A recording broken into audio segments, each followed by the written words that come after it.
What a performance. What a performance.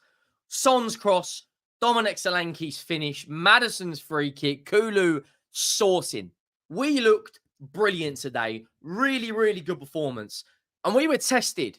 You go 1-0 down, you talk about the response. Where's the backbone in the players? And you go out there and you don't just score 1, 2, 3 times a lady, 4. Bang, what a performance. Genuinely phenomenal. Make sure you go down, drop a like on the video if you haven't already, and make sure you have subscribed to the channel. We are closing on 30,000 subscribers. Tottenham 4, Aston Villa 1, and Tottenham are now statistically the best attacking side in the Premier League. And we are now 1 point off Chelsea, 2 points off Villa, 2 points off Arsenal, and 3 points off Nottingham Forest. If we would have beaten Crystal Palace last week right now, we would be in the top 4. A really, really, really strong performance.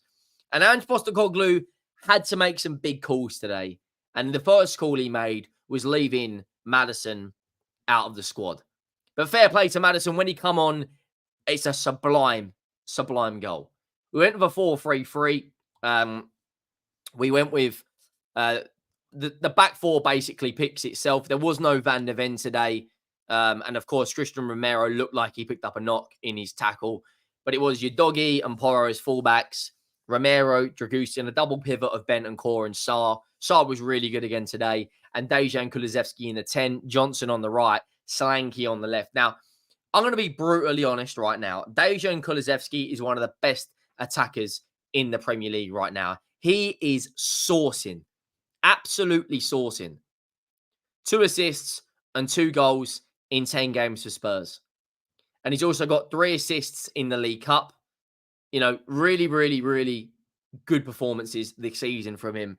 And I think at the moment, I understand why Ange Postecoglou is leaving James Maddison on the bench. You know, an Aston Villa side that have got quality. You know, they're a physical side. They've got Watkins. They've got Duran off the bench. They've got powerful runners like Rodgers, good technical midfielders that can control a game like Tielemans and Onana. But we just didn't give them a sniff. Fair play to Villa. You know, they go 1-0 up. It's an absolute howler from us. It's a howler. You know, another game where we've conceded from a set piece. You know, that goal is completely, you know, like it's so easy to avoid. The ball comes into the box and the keeper makes a bit of a howler, and then was it the keeper or the defender? One of them made a howler, and then Rodgers is there to just tap in from like an empty net. And I'm like, right, we're 1-0 down. The first 15 minutes of the second half are going to be so important. We need to get onto them. We need to match them physically. We need to match their energy levels. And it was genuinely a really, really, really, really strong performance in that second half. Literally from the get-go. When you talk about, I've said this a million times and I will keep saying it, the manager's team talk is ringing in your ears. Ange would have gone absolutely ballistic at them. Ballistic. Genuinely. I would be livid if I was Ange after that first half, because we had a number of chances and we just looked a little bit lethargic in the first half.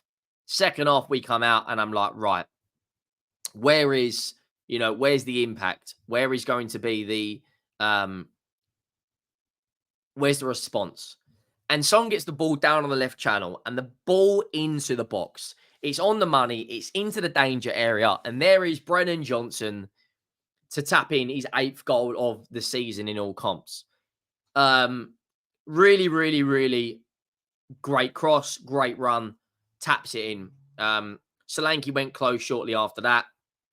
We made some changes. Now, at the time of the change, I was sitting there going, I'm not so sure. I don't necessarily, obviously, you know, who cares who won the game 4-1.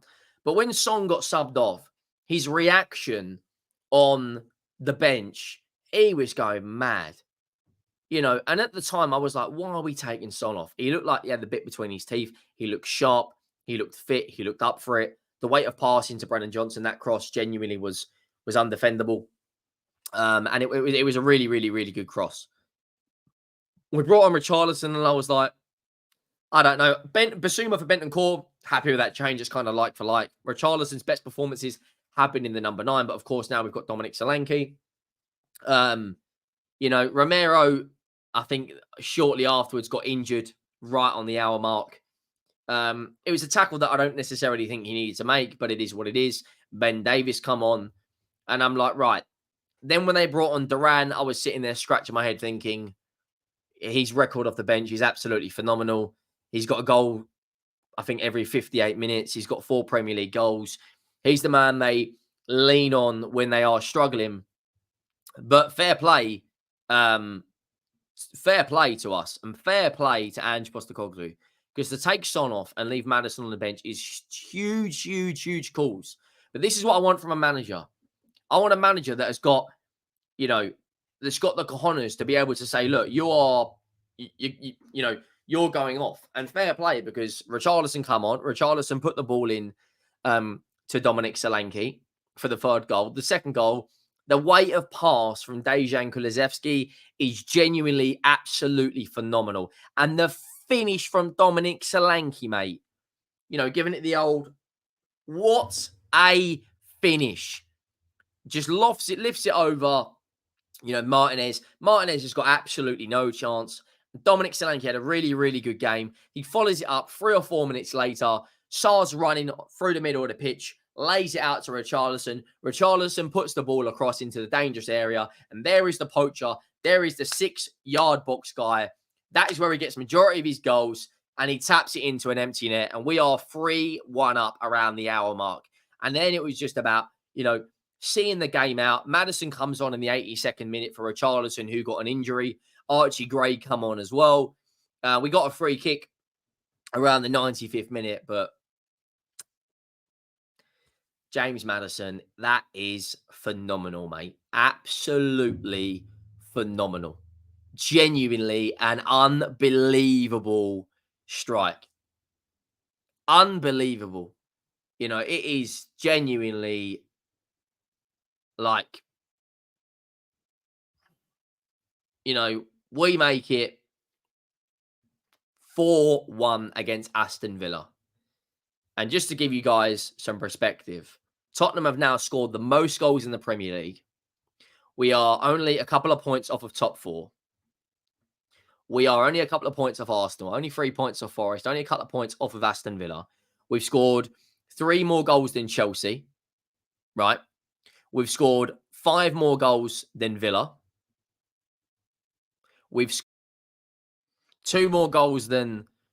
Sorry, 3 more goals than Chelsea, 5 more goals than Villa, 5 more goals than Arsenal, 8 more goals than Forest, 1 more goal than City, and 3 more than Liverpool. And our goal difference is the second highest in the Premier League.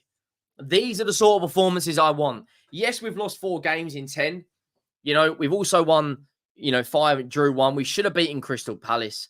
We should have beaten Newcastle. We've had some sloppy performances, but you have to take the rough with the smooth. And today was so smooth, so silky. We were really, really, really good.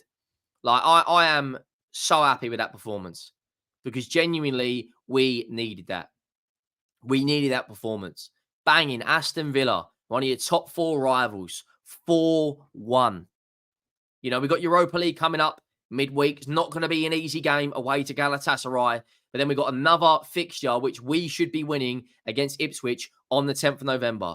And if you look at the fixtures this month, the Tottenham are one of the most unpredictable Premier League teams there has ever been.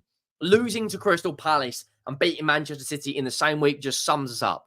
But today is a statement win. It's a statement win to say that, just because we've had ups and downs, we are still a good side. Galatasaray Thursday, I think we can go out to Turkey and get the job done. We've won 3 out of 3 in the Europa League. Then we've got Ipswich. Our next 5 Premier League games. Chelsea at home is going to be that's a 6-pointer, right? Fulham, I think we beat. Ipswich, I think we beat. Bournemouth is a tough game. It's a night game. We've saw what they did to Manchester City already. We've seen what they've done to Arsenal. We saw them play a really good 90 minutes against Chelsea. That'll be a tough game. And Man City, of course, away will be a tough game. But so far, there is so many goals in this side. Doesn't matter if it's Solanke, Johnson, Kulu, You know, James Maddison with 3 kicks. We looked really, really good today, and I am over the moon with that performance. 4 goals, beating Villa and City in back-to-back games, and that's out of the last 10. I think that's 8 wins out of 10. Coventry, Brentford, Qarabag, Man United, Furner Chavos, West Ham, AZ Alkmaar, City, and Villa. Yeah, 8 wins out of the last 10 games. So look, there's going to be hiccups here or there. And I know I've been very critical on the manager, but like I said, I'm happy to critique when I think criticism is due. And I'm happy to praise when I think, the manager's done well. And today he made a big call to take off Son, and it worked out because Richarlison come on and got the job done. So look, fair play. Fair play to Ange Postecoglou. Fair play to Tottenham. We went out, we got the 3 points, and that is all that matters. Getting that goal difference up as well is very, very important. Make sure you drop a like. Make sure you have subscribed to the channel. Be later on here as well for the Chelsea Man United match reaction. And I'll see you all soon. I am out.